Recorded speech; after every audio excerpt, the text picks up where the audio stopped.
Salutations les amis, j'espère que vous allez bien. Aujourd'hui, une toute nouvelle vidéo avec un format qui va changer un petit peu puisque je ne vais pas vous présenter cette fois-ci une gyroroue, mais une voiture électrique. Alors voiture électrique que j'ai en leasing depuis décembre, que je vais garder normalement 3 ans. Et je pensais que ça pouvait être intéressant parce que lorsqu'on regarde sur YouTube, comme souvent, malheureusement, on va avoir des présentations de voitures électriques, mais souvent, les personnes qui vont les présenter sont déjà très installées dans le monde de la voiture électrique, ce qui fait qu'ils vont oublier peut-être certains détails. Et je sais très bien, vous comme moi, quand on découvre un nouvel objet, la première chose qu'on va faire, c'est de regarder sur Internet pour voir s'il n'y a pas des personnes comme nous qui expérimentent et qui détaillent sous forme de vlog de manière authentique tout ce qu'ils ressentent quand ils découvrent le véhicule. Donc c'est ce que je faisais notamment avec la gyroroue, c'est ce que faisaient certains youtubeurs il y a quelques années. Et aussi je pense que la gyroroue qui est électrique, la voiture, on va dire qu'elles sont proches, voire même que ce sont des cousines. Vous qui êtes passionné de mobilité électrique, vous avez déjà d'une certaine façon des connaissances, des acquis que vous allez pouvoir même appliquer sur l'usage de la voiture électrique, qui vont faire gagner beaucoup de temps et même vous amener à peut-être comprendre certaines choses pour ceux qui sont habitués à conduire des voitures thermiques et qui ne connaissent pas l'électrique. Alors si vous ne connaissez pas ce modèle, il s'agit en fait d'une C3 électrique. Donc elle est sortie en 2024, il me semble, avec différentes gammes. Moi, je suis sur l'entrée de gamme, hein, vraiment le classique du classique. C'était les conditions, les critères pour pouvoir être admissible au leasing. Alors, je vous préviens tout de suite, hein, on va pas aller dans du technique. Il y a des personnes qui sont bien plus douées que moi pour ça. Donc, je vais vraiment vous donner mon expérience comme un novice. Sachant que, petite précision, moi, la voiture que j'avais précédemment, c'était une thermique qui datait de 2008. Ce qui veut dire que toutes les voitures que j'ai pu avoir, la plus récente, c'était une Clio 2 de 2008. Ça va être très important pour la suite pour que vous compreniez. Alors là, on a une peinture, ils appellent ça bleu Monte Carlo. Alors, je vois pas trop ce qu'elle a de particulier, je vois pas ce que ça change en fait. Les peintures, tu dois rajouter souvent pas mal d'argent en option. Donc moi c'est option entrée de gamme. Donc voilà, là vous avez des phares, vous en avez un de chaque côté, c'est magique, hein. Un feu aussi qui s'illumine, un béquet de voiture effet sportive.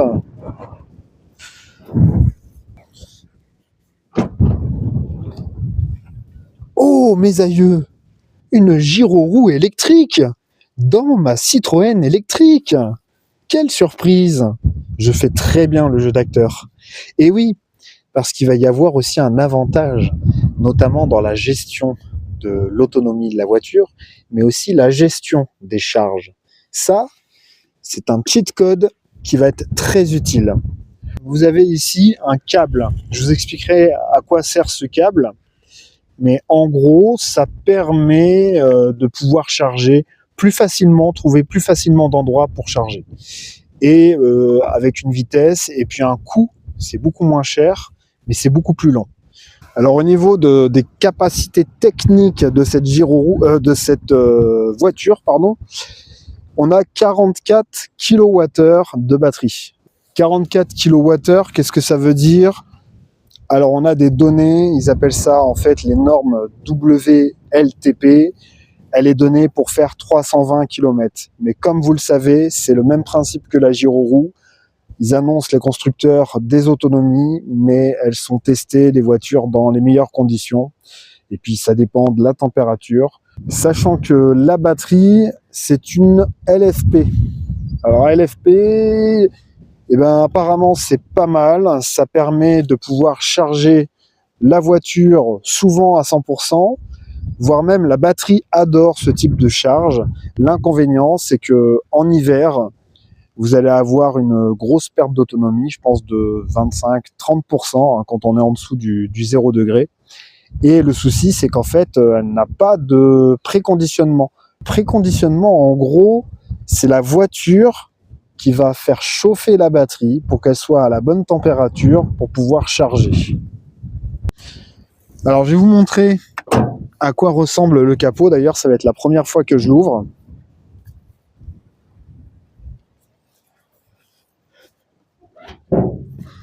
Alors, où est-ce qu'on trouve la sortie? Et voilà. Et donc voilà le moteur électrique.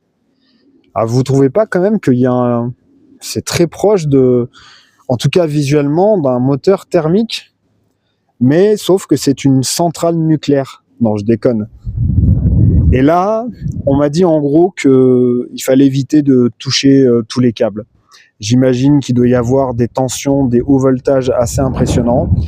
Mais voilà, vous avez le moteur avec la transmission au niveau des roues.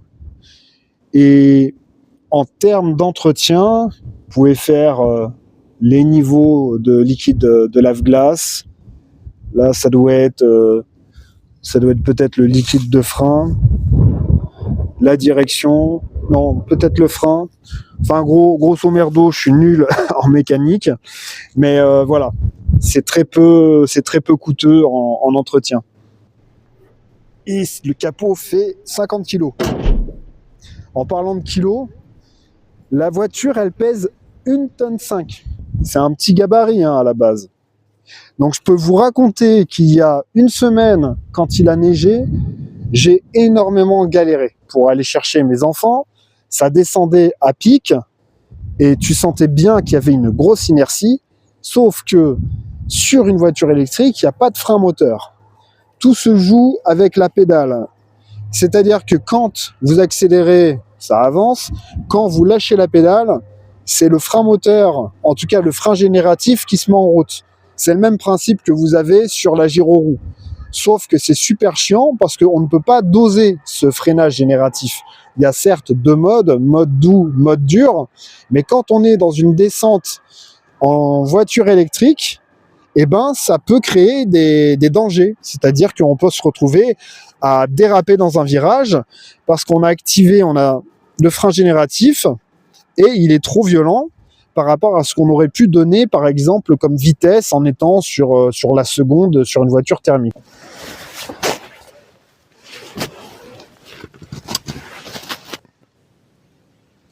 Donc voilà, silence complet, la voiture est démarrée, j'ai plus qu'à lâcher le frein. Et en lâchant le frein, il va y avoir l'équivalent de ce qu'on a sur les voitures thermiques, c'est que ça va démarrer, ça va accélérer un tout petit peu. Ah oui, par contre, ça marche quand on enlève le frein à main. Et là, normalement, ça devrait partir.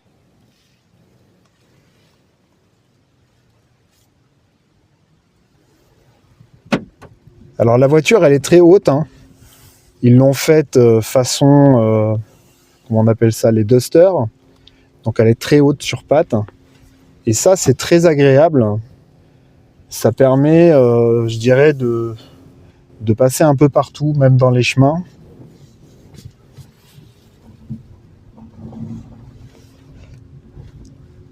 Ce qui est étonnant, c'est que jusqu'à 25 km/h, ils ont mis des enceintes, c'est le cas pour toutes les voitures, pour simuler une sorte de bruit de moteur. C'est obligatoire. C'est pour que la voiture puisse signaler aux piétons, que les piétons puissent entendre la voiture. Donc là, ouais, ça fait un petit peu de bruit, c'est pas très très grave, mais une fois qu'on a dépassé les 25 km/h, les 30 km/h, le moteur disparaît. Alors ce que vous entendez en revanche, c'est que quand on est sur une voiture électrique, eh bien comme le bruit du moteur n'est pas présent, ou quasiment pas, eh bien vous allez entendre tout ce qui est la mécanique, donc les bruits de roulement, des pneumatiques sur le pavé. D'ailleurs, je m'étais même surpris, j'entendais un bruit très très fort, un bruit de claquement. Je me suis dit, j'ai peut-être percé le pneu. Et en fait non, il y avait juste un caillou qui était coincé dans le sillon du pneu. Donc pour vous dire, on entend vraiment tout ce qui est la mécanique de la voiture. Ça, malheureusement...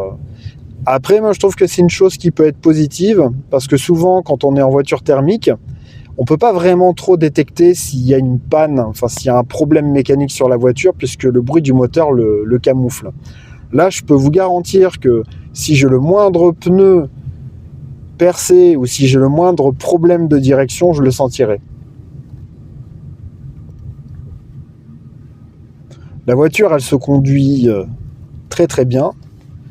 Le volant, en fait, il est très souple, mais il est même trop souple, ce qui fait que ça donne une impression un petit peu d'irréel. C'est comme si on conduisait un véhicule, mais avec un volant de jeu vidéo. Et ça, c'est un peu perturbant pour vraiment mesurer en fait l'impact de la voiture en conditions réelles. C'est difficile de mesurer, en fait, de sentir la direction. Alors, la Citroën C3, elle fait 113 chevaux. Beaucoup disent que c'est très peu et que c'est poussif. Je peux vous garantir que lorsque vous appuyez sur l'accélérateur, c'est assez fulgurant, puisque la puissance est instantanée. C'est une fois de plus la chance, l'avantage de l'électrique. C'est comme les trottinettes, vous appuyez, ça part tout de suite.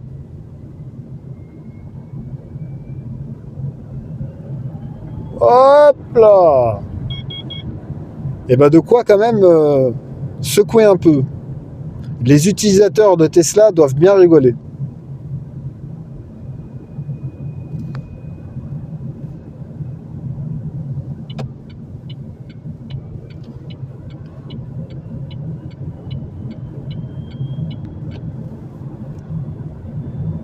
Donc là, on va prendre de la vitesse. Et là, on entend un petit sifflement comme s'il y avait une sorte de turbo sur la voiture.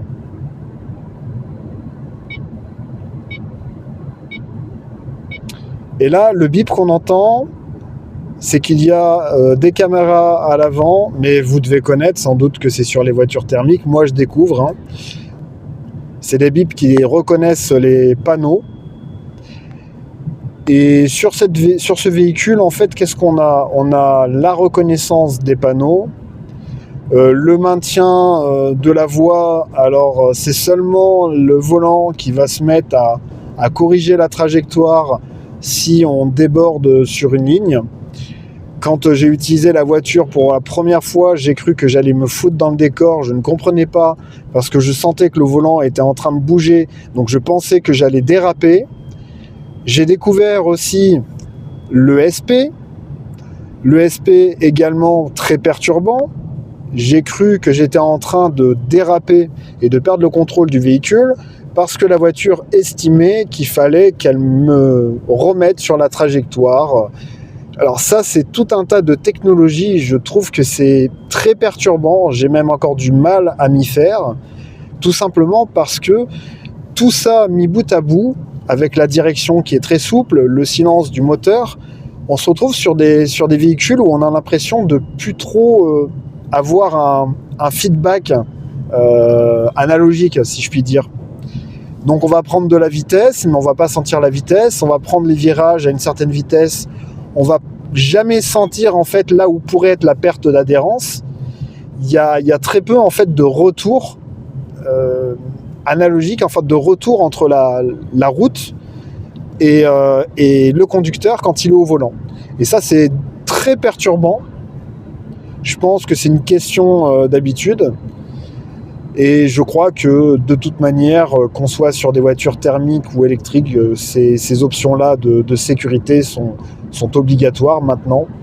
Mais je trouve ça un peu dommage parce que j'imagine que tu mets des voitures comme ça entre les mains de personnes qui sont pas suffisamment raisonnables, eh bien, elles vont peut-être avoir des excès de confiance parce que à la lecture de ce que la voiture donne comme sentiment, eh ben, ils ont l'impression d'être tout puissants et de pouvoir rouler beaucoup plus vite et un peu plus fort que Neil devrait le faire.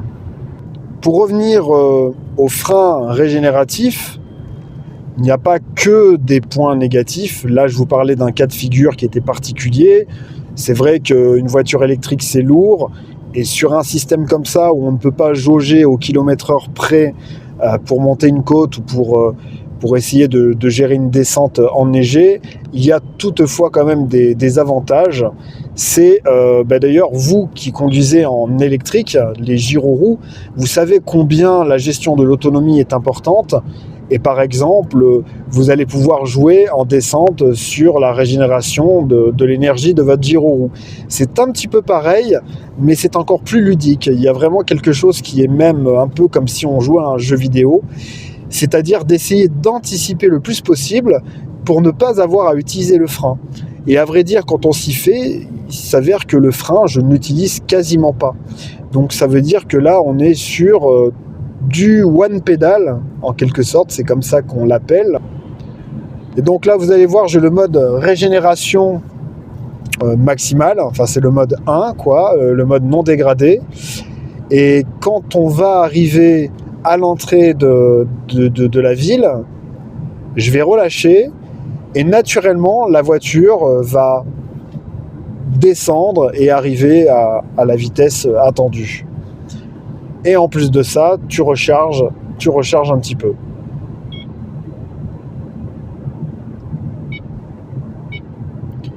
Donc là, par exemple, je vois qu'il y a un feu, je relâche la pédale et ça ralentit tout doucement.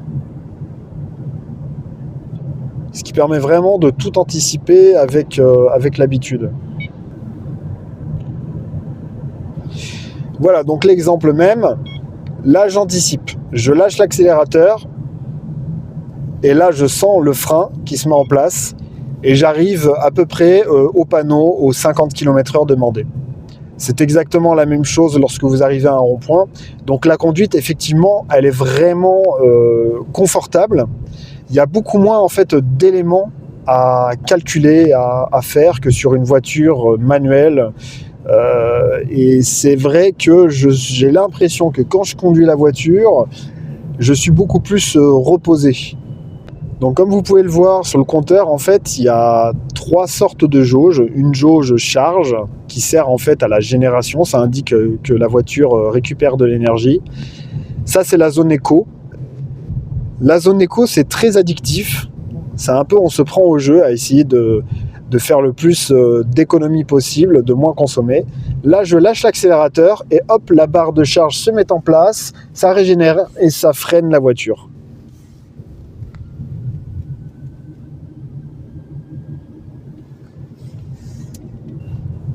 Allez, maintenant on se retrouve pour comment charger une voiture électrique.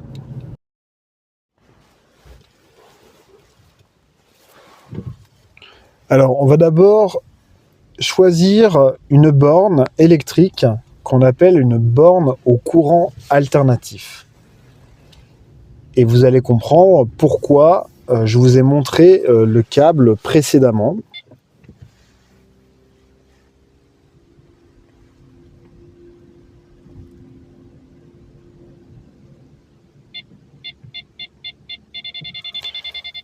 Et voilà.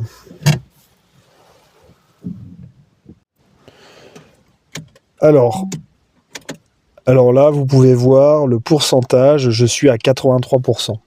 Donc là, clairement, je n'ai pas besoin de faire une recharge. C'est vraiment pour vous montrer ce que ça donne.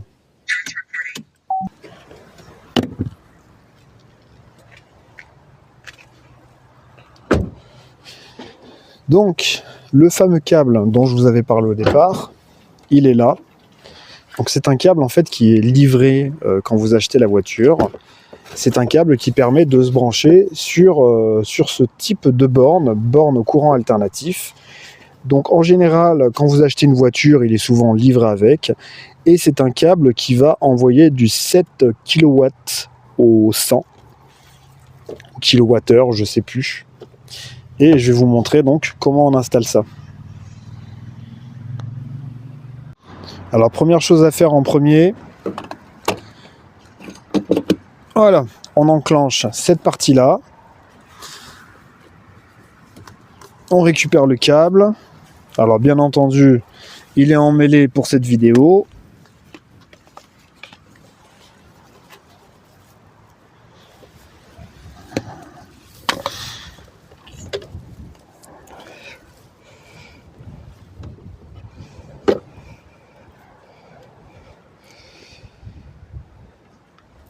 On ouvre, c'est la même trappe que quand on met du carburant, c'est la même chose.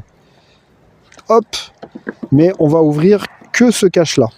L'autre cache, ça sera pour la recharge dite rapide.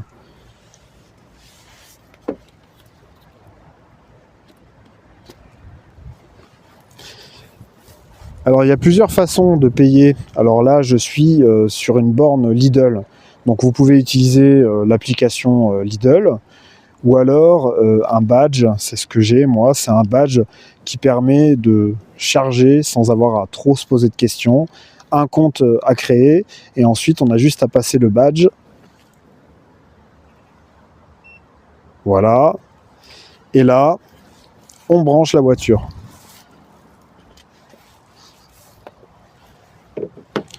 Une fois qu'on branche la voiture, voilà. Donc là, il y a eu un clic. Ça veut dire que là, si j'ai envie de sortir la prise, je suis bloqué. C'est impossible.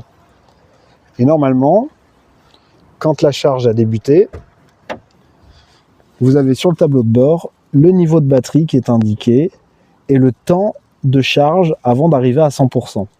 Alors oui, c'est très très long, mais c'est le principe. Quand on arrive aux 80%, les 20 derniers pourcents, c'est l'équilibrage des batteries. Donc ça met très longtemps. C'est pour ça qu'il est souvent recommandé, tout comme la gyroroue, voilà, de faire des charges 20-80 si on fait des road trips par exemple, pour être sûr de pouvoir repartir. Sinon, c'est beaucoup trop long. Allez, je vais arrêter. Donc on appuie là. Voilà.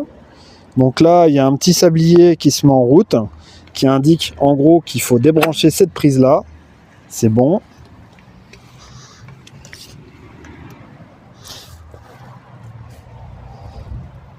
Et là, il faut attendre. C'est là que c'est un peu chiant. Je ne peux pas retirer ma prise.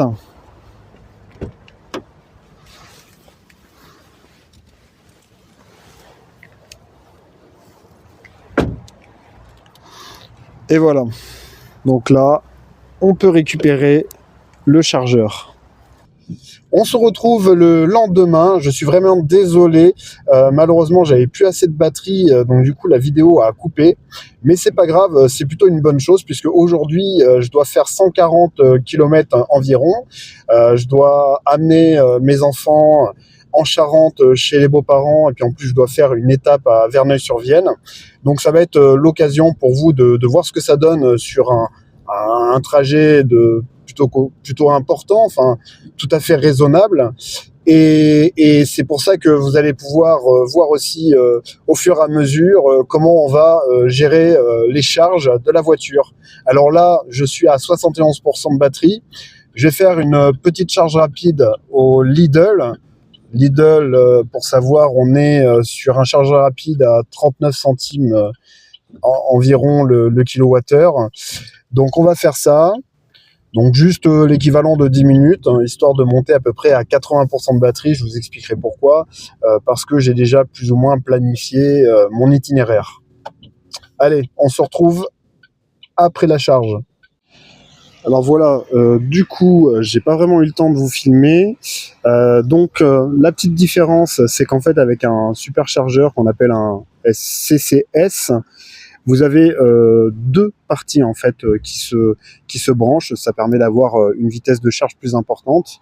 Alors le souci quand vous chargez une voiture, c'est que là, par exemple, moi, l'ouverture, elle se trouve sur la gauche. Donc admettons par exemple, vous avez une borne, donc deux voitures pour charger. Il s'avère que là, par exemple, la personne s'est mise de ce côté, sauf que cette partie-là, ça aurait été le côté où j'aurais dû me mettre. Ce qui fait que là, c'est vraiment en temps réel. Ce qui peut arriver, c'est que vous êtes obligé, voilà, de vous mettre un petit peu à l'arrache et puis espérer que la longueur du câble soit suffisamment adaptée. sachant quand même qu'on est sur des câbles qui sont très très lourds, ce qui fait qu'il faut quand même faire attention pour pas qu'il y ait trop de tension et de poids au niveau du port de charge. Alors là maintenant, donc du coup, on va utiliser le badge. On choisit d'abord là où on veut charger, ici, départ.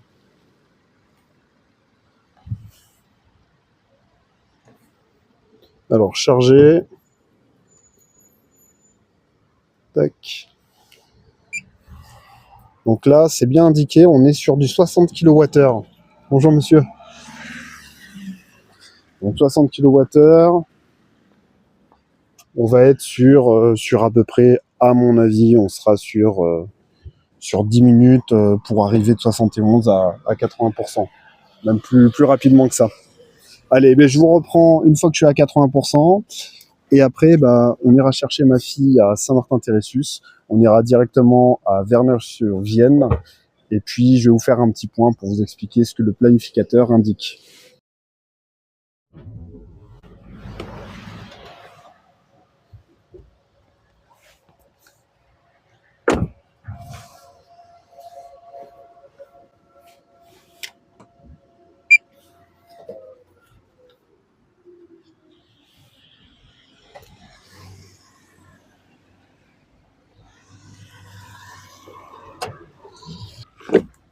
Ouf.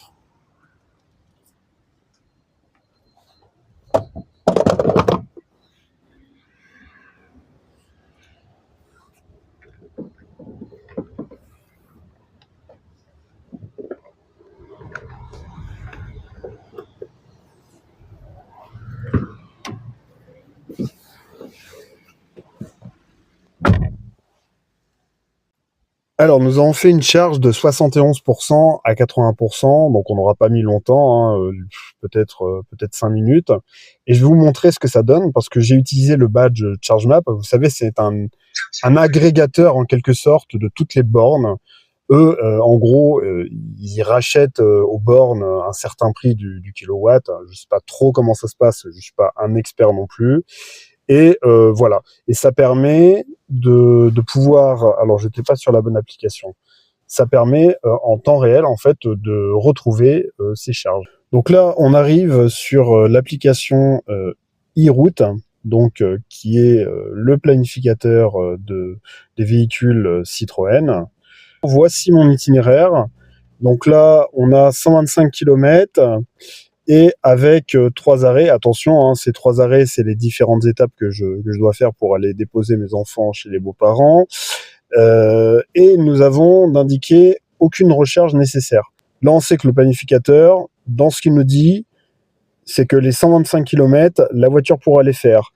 On part à 80% de batterie, et donc, arrivée prévue, une fois la boucle de terminée, je suis censé arriver avec 35% de batterie à mon domicile.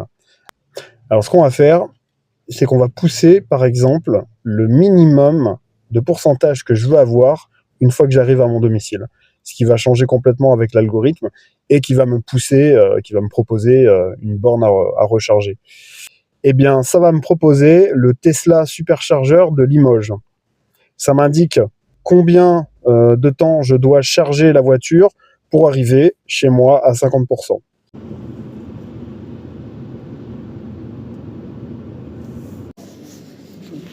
Bonsoir.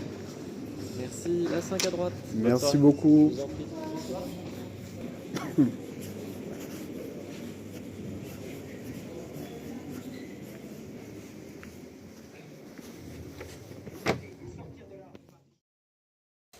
Bon, mais écoutez, je suis bien rentré, mais il est 22h parce que j'ai fait une escale à Esther au cinéma pour aller voir 28 ans plus tard. Film que je vous encourage à aller voir, vraiment sympathique. Alors, pour faire le point, donc j'ai parcouru, on va voir, 151 km. Je vous rappelle que je suis parti avec 81% de batterie et il me reste 26%. Donc c'est là qu'on va aller justement à la fameuse station Tesla pour voir ce que ça donne en vitesse de charge, sachant qu'il fait 9 degrés dehors. On est sur une batterie justement qui n'aime pas trop le froid, mais 9 degrés, ça pourrait quand même marcher. Alors on va voir et puis je vous reprends une fois que j'arrive au chargeur Tesla.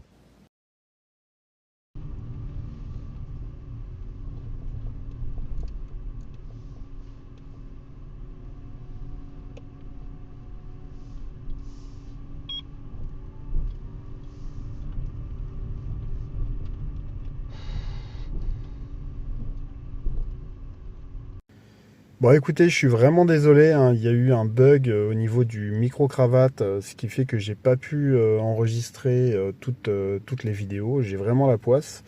Donc là, ce que je voulais vous montrer, c'est très intéressant, notamment par rapport aux capacités de charge de la C3, puisqu'elle est donnée pour faire du 100 watts, hein, du 100 kWh au maximum.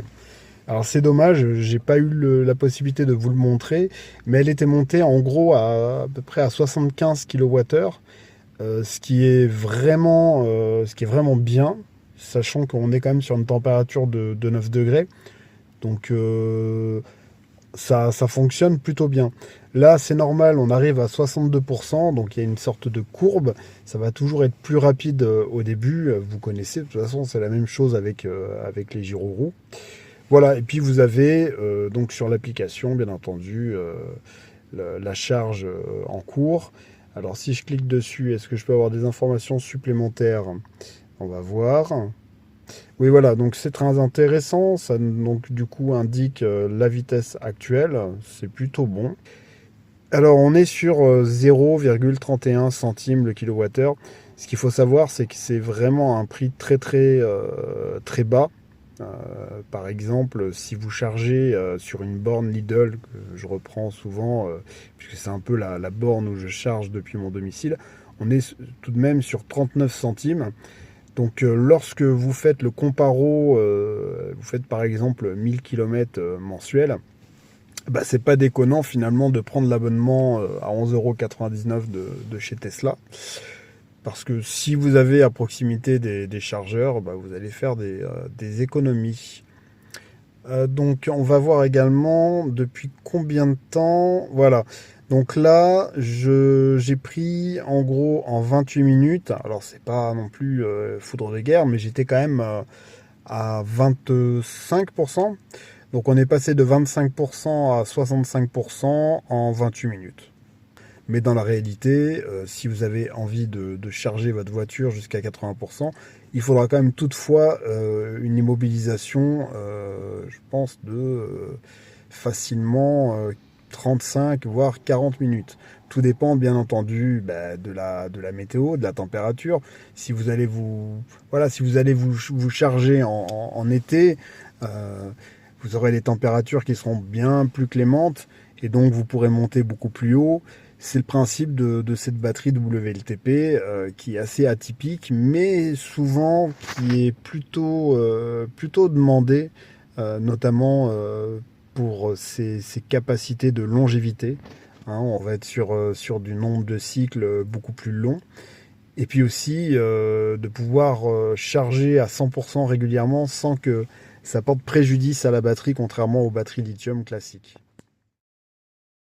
Bon, écoutez les amis, cette vidéo touche à sa fin. J'ai atteint les 83% en environ 39 minutes. C'est pas dégueu, hein, sachant qu'on est quand même en hiver. Donc je pense que l'été, il y a peut-être moyen de s'approcher des données constructeurs.